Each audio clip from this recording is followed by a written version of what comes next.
you can spend so much time living in fear, second guessing, justifying why you're not doing something. But all that is paralysis or stasis or safe. And I think that the if there's something you're trying to achieve, you have to take the donut. You have to take the risk. Like, and even if it fails, like how awesome that you took that risk.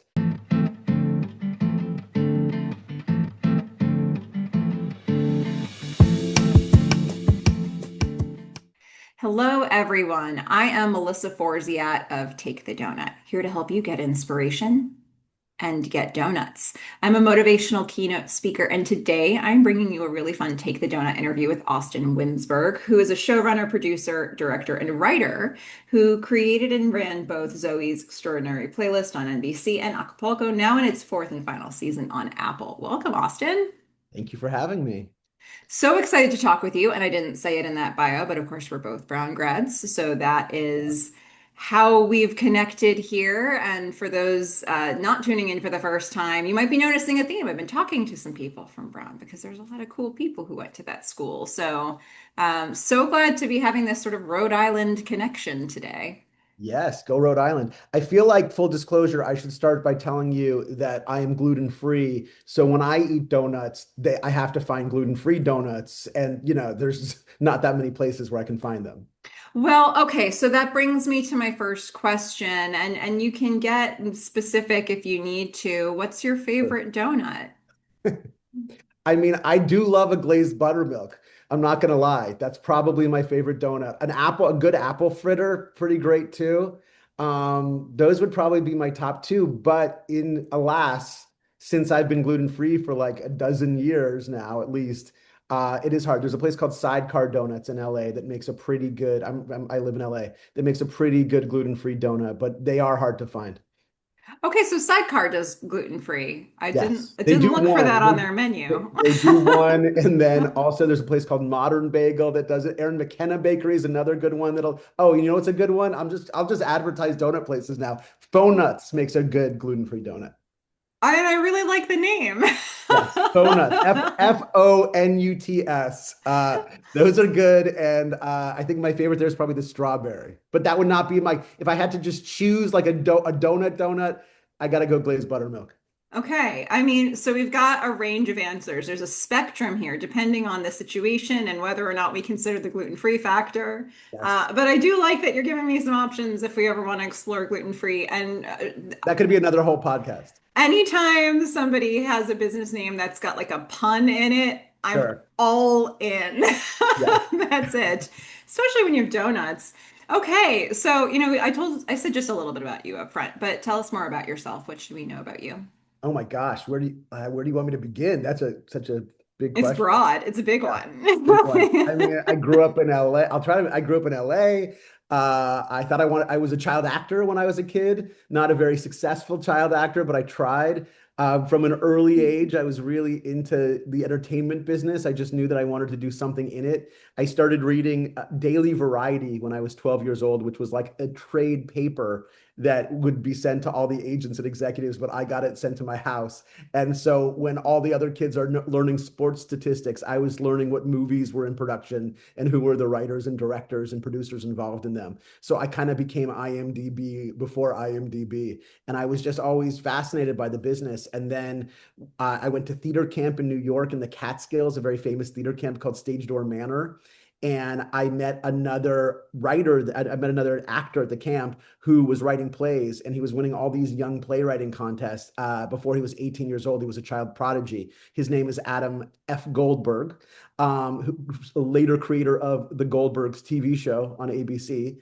And him and I started reading his plays, and I was like, I could do that too. So I started writing plays when I was in high school, just as another outlet for my creativity. I'm trying to make this fast. I won this LA Young Playwrights Festival a bunch of times, and it kind of gave me confidence in myself as a writer. I went to Brown. I was a theater major at Brown. And then I came back to LA and I worked at a movie studio for a year, thinking I wanted to be a studio executive. But then I realized that that maybe wasn't creative enough for me or wasn't exactly the right path. So I convinced Adam to come to LA from New York, and we became writing partners. And we got staffed on our first TV show when we were 23 years old as writers. And I've been writing in the entertainment business for the last 25 years. TV and movies, and I had a musical on Broadway at one point, and my career has had a lot of ups and downs, and I've worked on interesting shows and created different shows, and that's a thumbnail. It's so interesting because I think a lot of times when you kind of look back on people's lives and you think about interests they might have had as kids, it's like, oh, there was a nugget of the thing that you're doing now way, way back in your life. Um, and I think in your case, it looks like it was always there, very clear and extremely linear for you. Did it feel that way? Did you know that, like, when you're doing all of these things that are clearly all related to one industry, did it feel crystal clear like that for you, that this is what you were going to be doing with your life, or were you just trying to figure it out like everybody else? I always knew I wanted to do something in the entertainment industry. And I think in the beginning, I really felt like the act, being an actor was going to be the thing.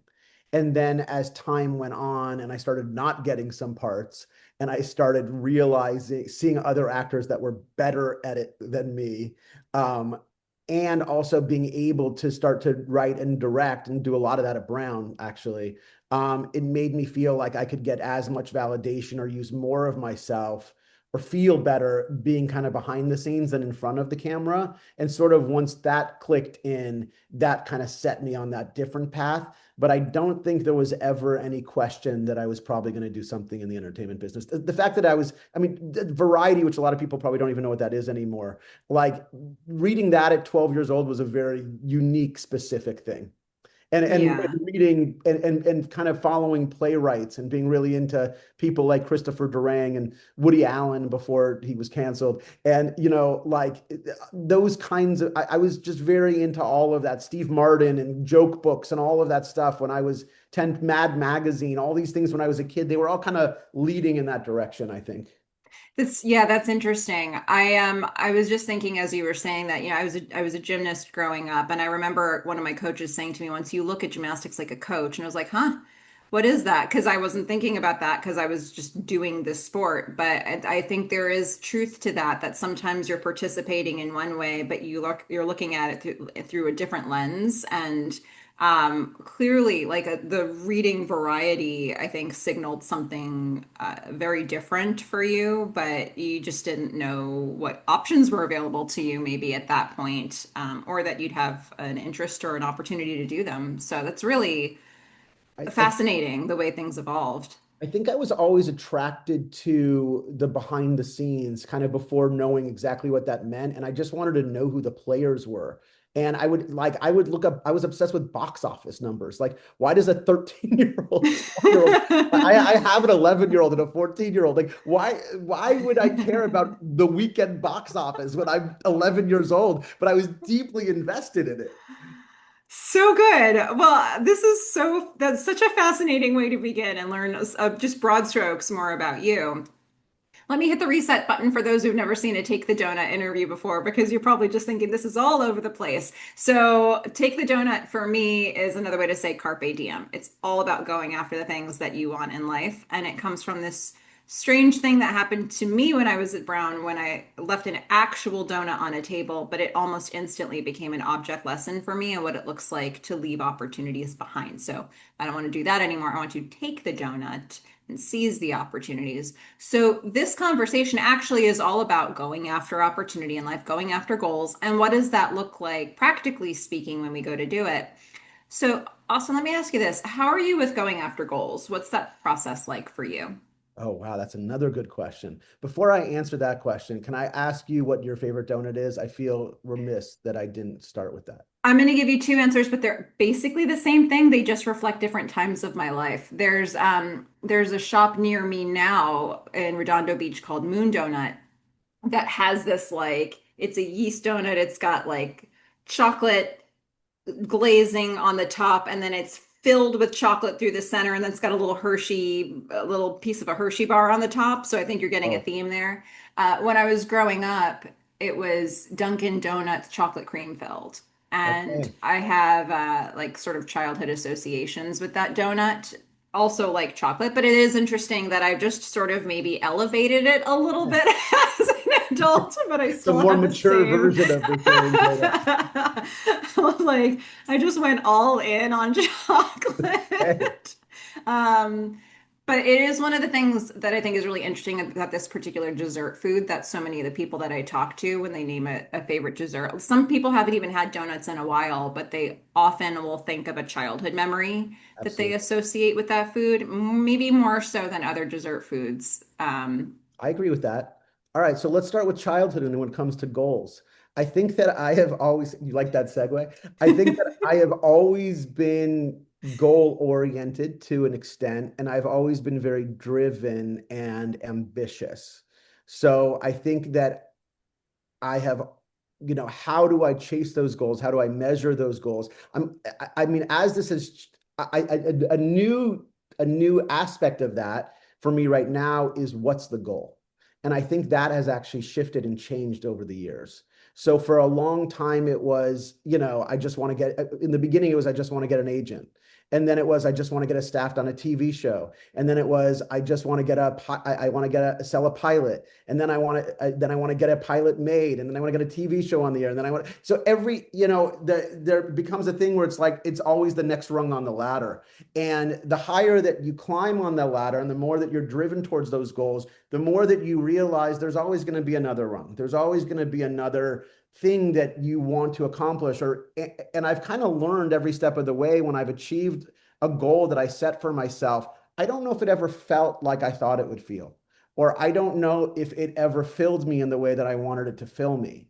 So I think the more that I've been able to check off some of those goals on my list, the more that it's made me take a step back and evaluate what is actually important and what I think the goal is. And I think that end zone or goal line changes for me depending on the day.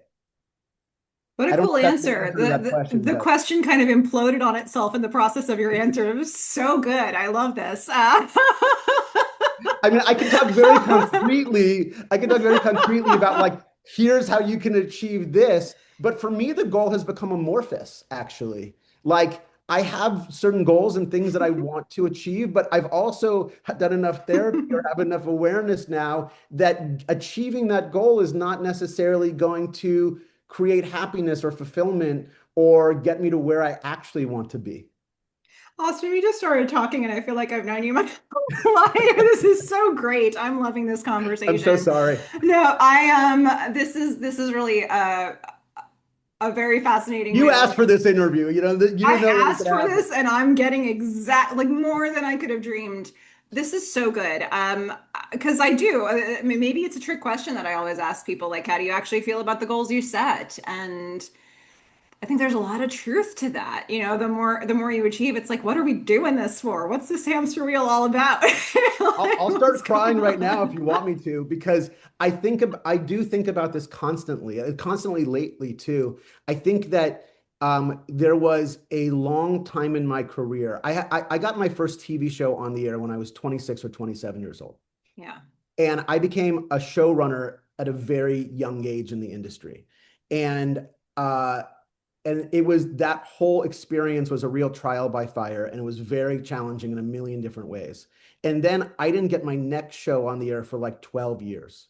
And it was a long process and a lot of setting up projects, selling stuff. I mean, 20 plus projects that I would go out and pitch. A lot of them I would sell. They would get to the 5 yard line, the 2 yard line, and then they wouldn't happen. And it actually started to become the definition of insanity, like doing the same thing over and over again and expecting different results. And so much of my business is luck and timing and relationships and a million things that may or may not have to do with the actual work. And finally, when I got that show on the air, which was Zoey's Extraordinary Playlist on NBC, that show was kind of everything to me. It was a musical. I'm a big musical fan. It was a comedy. It was a drama, but it was also about my family and it was about my father dying. And so weirdly, the one that came together was the one that in so many ways was the most personal and the most me. And all I wanted was to put something out into the universe that was reflective of me and who I am. And I had been on other TV, I worked on Gossip Girl, I had other things I can talk about, but like that was the all I had wanted up until that point in my life was that one thing that I can point to that I felt some sense of pride about. And I finally achieved a version of that with Zoe's. It didn't quite go the distance that maybe I wanted it to. It had a very cult-like following and beloved following, and it won some Emmys and stuff, which was awesome. But it never kind of got to that level that I wanted to. But when that was over, and ever since then, just sort of thinking about what happens when you achieve a goal that you thought you always wanted, and what does that mean? And does that change you in any way? And does that also inform the work that you do after that work? Those are a lot of the questions I've been asking myself over the last several years. Oh, there's a lot to explore there, I think. And maybe we'll get there in some of these other questions. I mean, okay, so that's a fairly bleak way now to have to approach the future. So when you have goals that you're going after now that are big or they're going to take a lot of time, what actually keeps you motivated now? Fear. Okay. That was an easy answer. uh, Self-loathing, um, providing for my family, um, craving validation. And I mean, some of these are bad answers. Like some of these, what I'm bad answers and what I mean are like I've considered to be unworthy versions of it. Where like I don't want to achieve a lot of I think my own work is about like trying not to have my self-worth and my own validation come from externals or the industry because the industry is so wildly unpredictable. I think that I've always had something in me that has said that I need to create and I need to come up with new ideas and I need to keep going. And I think that I fill myself creatively by continuing to work. And that's sort of just how I function. And I think that maybe the way that the goal has shifted for me a little bit is in recognizing that the result is a little bit out of your control.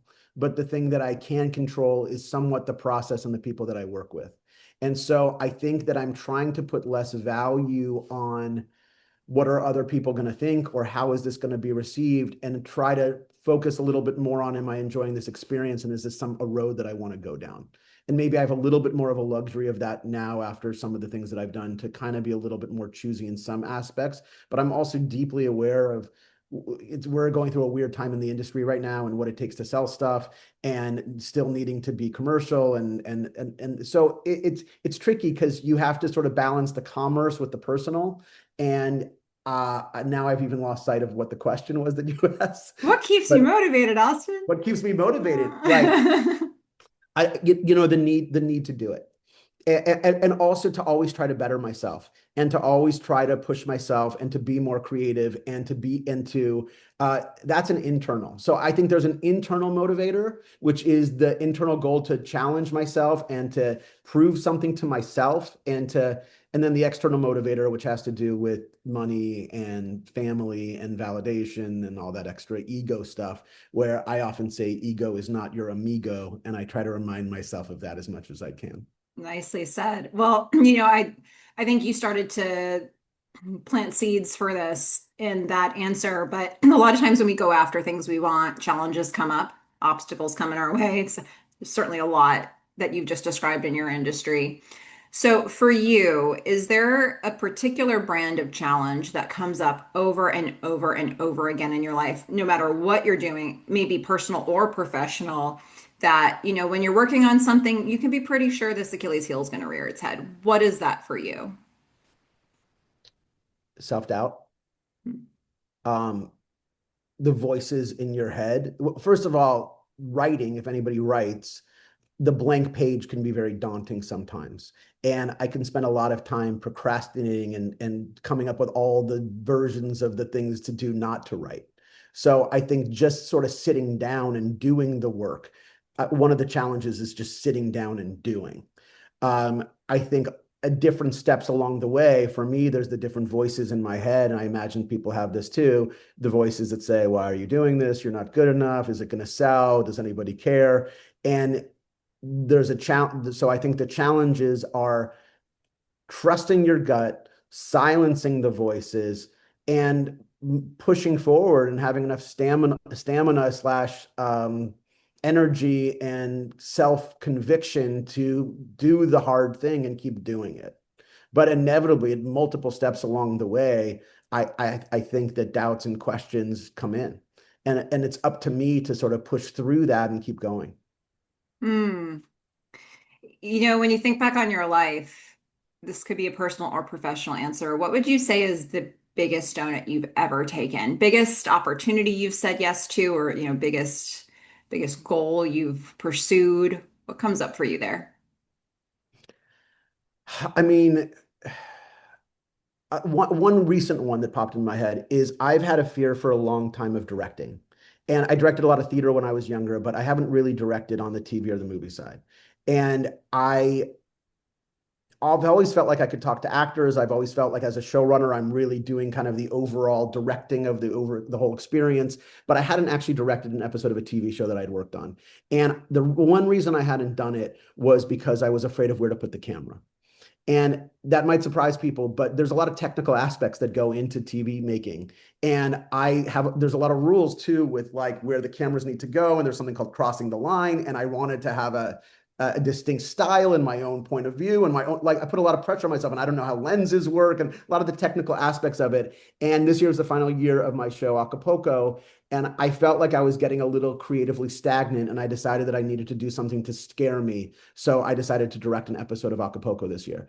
And the reason that I feel like that's a taking the donut is I didn't have to do it. And I sort of just put myself in that position and said, I'm going to do this year. And everybody said, okay.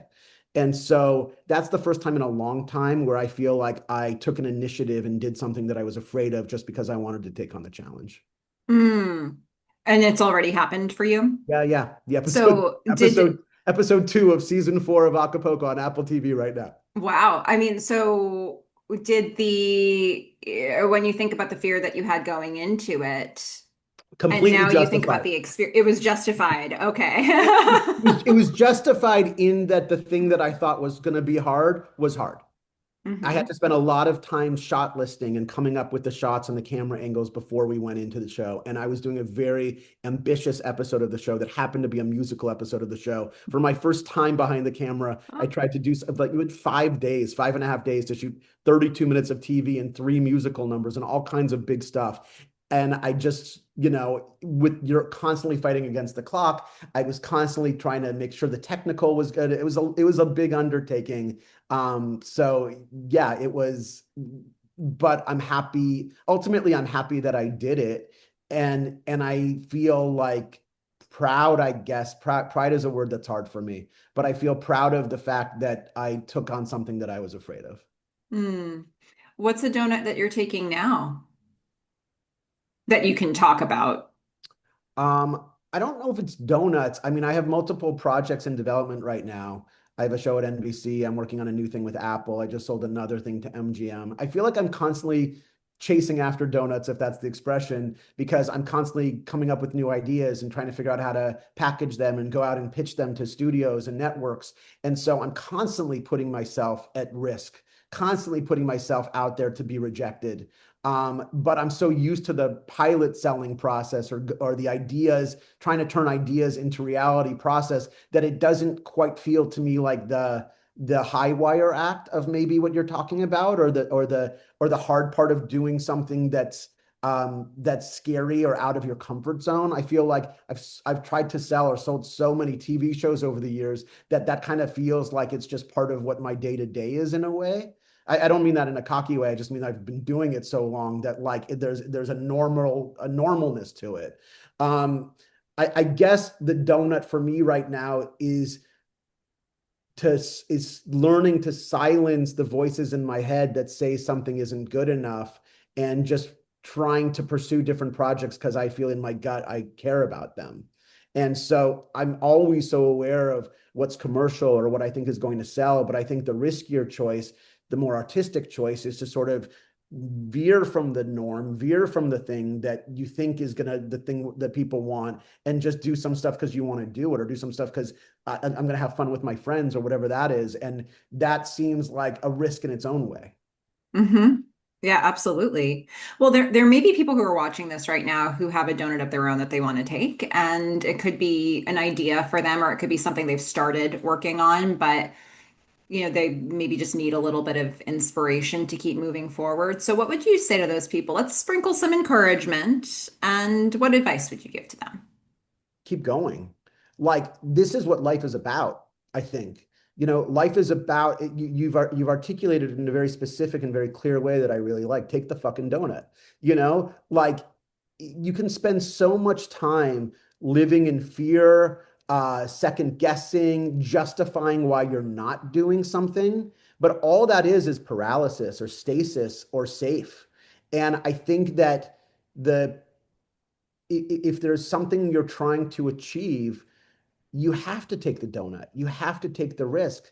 Like, and even if it fails, like how awesome that you took that risk. And I think life is about, I'm getting philosophical. I think life is about taking risks. Life is about challenges. The amount of times I've fallen on my face, the amount of times I've gotten no's, the amount of times I've gotten rejected. So much of my career path in life has been about resilience and the ability to take those wounds and get back up again. And it's a lot of what I'm trying to teach my kids right now too, is about resilience. But I think you will feel better by taking the risk than not taking the risk.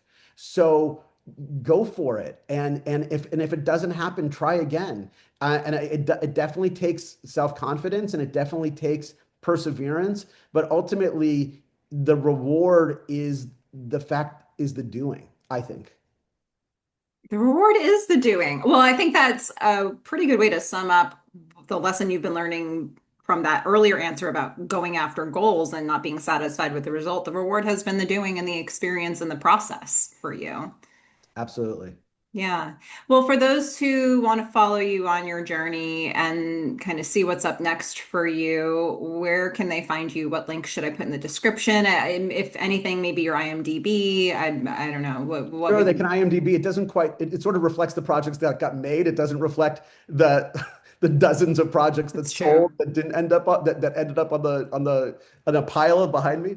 But yeah, I have a private Instagram, so I'm not sure that would be the the right thing where I just post pictures of my children. But yeah, I guess they can. I don't know where people can find me. I mean, that's a tough one. That's okay. But you raise a really interesting point. I mean, I am very interested in your industry, and it's strange to think that when you do look at somebody's IMDb, it only reflects what's happened, not what was in progress or what was thought of. And it would be so interesting if that information could be put out there somehow. I'm sure it's contract. There's a lot of contractual stuff that's Yeah, a bunch of I think. nonsense around the business side of it. I think But it would be very telling, especially for writers and directors, I would imagine, if their IMDb was filled with all of the projects that they sold, even if it was just a project they sold, let alone forget about the ones that didn't sell. So you could see, oh my God, like for every, you look the writers and the directors, the people that you really admire in this industry, for every project they have, how many did not get to the starting line? How many did they spend years of their lives on and their hearts and their souls only to, for whatever arbitrary reason, a million different reasons it didn't happen? That might actually be like gratifying and let people know that it's like, oh, it's not so easy, or it wasn't overnight, or whatever those things are. So much of it is a career, and so much is like learning to roll with the punches. And maybe for every one that happens, there's a dozen that didn't. mm, maybe somehow, someday, somebody will get a platform going where that can Think you're onto be something with put that. out there. Because I would find that fascinating, to be honest. Welcome to God and Donuts. Yeah, I'm all, yes, but also like really fully formed projects too. I mean, not just like I wrote some things down today and I don't like them and I'm scrapping them. It's like these are well thought out I had concepts and projects. I had three projects die within a month of each other 2 months Oof. ago. And all two of one of them was a script I had written that had two big stars and a director attached that was set up at a streamer. Another one, another writer did that I supervised that had two big stars attached that was set up at a streamer that was a script. And the third was a pilot with a star attached and a big director attached that was a pitch that I had worked on for 3 years that didn't sell. You So know, when you get to that point, you'd think you'd have a little bit of security and the thing that's going out there, you know, when you have a star and a director attached to them, but I guess there's no security anywhere. that might be that might be another episode of this to talk about what's going on in the Hollywood industry right now. But all of Mhm. that's to show, like, this one project that I wrote that I really believed in had really big people attached. It comes down to one person at the end of the day, and it doesn't diminish the value of the intent or the process that went into it. It just didn't. They just didn't go for it at the end of the day. Hmm. Well, you know, for those who you've watched this interview and enjoyed watching, be sure to like and subscribe on this video. There's so many inspirational interviews still to come. I just wanted to take a second, Austin, and thank you so much for having this conversation with me, for going above and beyond with your answers and really like not just looking at the question I asked, but much deeper into it. And it was very interesting for me, and I hope it was interesting for everybody watching. Yeah, no, I'm gonna have to go on my therapist's couch after this, but I really thank you for having me. And I really think the questions you're asking are really interesting questions and questions that people who care and want to achieve should all be asking. It's awesome. Thank you for that. And to everybody who's watching this, please go out there, get inspiration, and get donuts. Bye, everyone.